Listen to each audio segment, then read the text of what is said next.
जय जगन्नाथ नमस्कार Padmalaya kitchen and blog मु पुणी आपको आज आउ थे स्वागत करुँची। आज आप सहित फूलकोबी रेसिपी शेयर करी।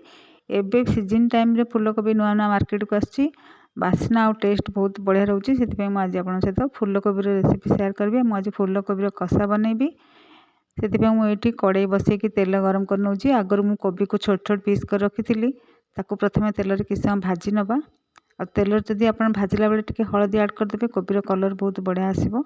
ये मु कोबीर कौलिया छोट छोट डंक भी नहीं जोटे ग्रीन रहा हेल्थ भल रपर अल्प आलू और किसी अमृतभंडा को भाजी नेली। आम पुणी तेल लंका गुंड हलदी गुंड लुण देकी आलू अमृतभंडा भल भावे भाजी नवा जमी आलू अमृतभंडा टी सीझीज।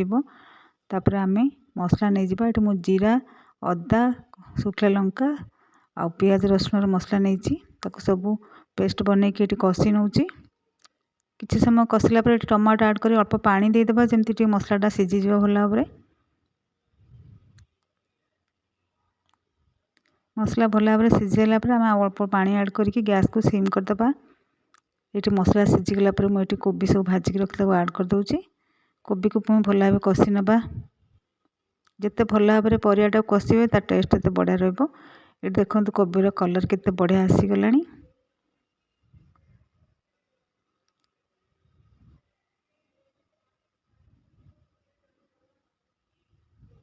कोबी ये भल भाव कषिला मुझे अल्प पानी देकी ताको गैस को सिम करी किछि समय छाड़देवी।